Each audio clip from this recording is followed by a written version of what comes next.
Hello दोस्तों, स्वागत है आपका आज की ताज़ा खबर में। आज तारीख है 29 नवंबर, दिन शनिवार 2025। तो चलिए बिना किसी देरी के नज़र डालते हैं आज की बड़ी सुर्खियों पर, जो आपके लिए जानना बेहद ज़रूरी है। एयरबस A320 सीरीज के विमानों पर सोलर रेडिएशन का खतरा, दुनिया भर में फ्लाइट्स हो सकते हैं प्रभावित। विमान निर्माता कंपनी एयरबस ने अपने A320 फ्लीट के लिए सॉफ्टवेयर अपडेट की घोषणा की है। बकौल रिपोर्ट्स, इसकी वजह सूरज से निकलने वाली तेज रेडिएशन है, जिससे फ्लाइट कंट्रोल के लिए जरूरी डेटा करप्ट हो सकता है और दुनिया भर में लगभग 6000 विमान प्रभावित हो सकते हैं। एयर इंडिया, इंडिगो समेत कई विमान कंपनियां ने एडवाइजरी जारी की है। चलिए बढ़ते हैं न्यू अपडेट की ओर। मौसम विभाग ने दिल्ली के राजस्थान समेत 5 राज्यों यूटी में घने कोहरे का येलो अलर्ट किया जारी। भारतीय मौसम विभाग ने शनिवार को हिमाचल प्रदेश, हरियाणा, चंडीगढ़, दिल्ली और राजस्थान के कई इलाकों में घने कोहरे और को येलो अलर्ट जारी किया है। आईएमडी के अनुसार 2 दिसंबर से राजस्थान के कई इलाकों में शीतलहर जैसी स्थिति बनी सकती है। वहीं चक्रवाती तूफान दितवा के चलते दक्षिण भारत के कई राज्यों में भारी बारिश हो सकती है। चलिए बढ़ते हैं न्यू अपडेट की ओर। क्या है नया लेबर कोड? भारत के सबसे कमज़ोर राज्य की किस्मत बदल पाएंगे?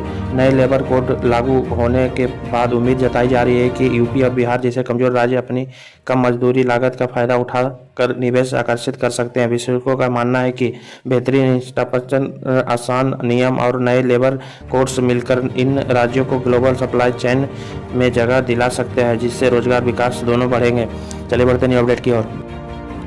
एबी डिविलियर्स ने कहा टेम्बा बुम्बा की धोनी से तुलना, कहा बिल्कुल उनके जैसे हैं। पूर्व दक्षिण अफ्रीका बल्लेबाज एबी डिविलियर्स ने मौजूदा कप्तान टेम्बा बुम्बा की तुलना पूर्व कप्तान एमएस धोनी से की है। उन्होंने कहा, मैंने शायद ही कभी उनकी धोनी आवाज़ सुनी। वह ज़्यादा नहीं बोलते थे, पर जब बोलते थे तो सभी उनकी सुनते थे। डिविलियर्स ने कहा कि बुम्बा के साथ भी ऐसा ही है। बकौल डिविलियर्स, बुम्बा बहुत मृदुभाषी है। चलिए बढ़ते हैं अपडेट की ओर। नेपाल ने अपने नोट पर भारतीय क्षेत्रों को दिखाया अपना, कांग्रेस ने केंद्र सरकार पर साधा निशाना। नेपाल द्वारा 100 नेपाली रुपये के नोट पर 3 भारतीय क्षेत्रों को अपना दिखाया जाने को लेकर कांग्रेस ने केंद्र सरकार पर निशाना साधा। कांग्रेस ने कहा, यह हरकत बर्दाश्त नहीं की जा सकती है, भारत को इसका सख्ती से जवाब देना चाहिए। प्रधानमंत्री नरेंद्र मोदी की सरकार की विफल विदेश नीति का खामियाजा देख देश भुगत रहा है। चलिए बढ़ते हैं अपडेट की ओर।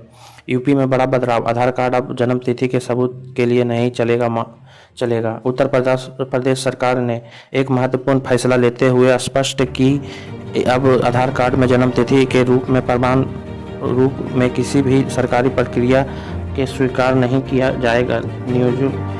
नियोजन विभाग के विशेषज्ञ सचिव अमित सिंह बंसल ने सभी विभागीयों को जारी आदेश में कहा कि यूडीआई के निर्देश के अनुसार अगर आधार कार्ड में दर्ज जन्मतिथि अनुमानित होती है, क्योंकि इसे सत्यापित दस्तावेज से जोड़ना अनिवार्य नहीं है।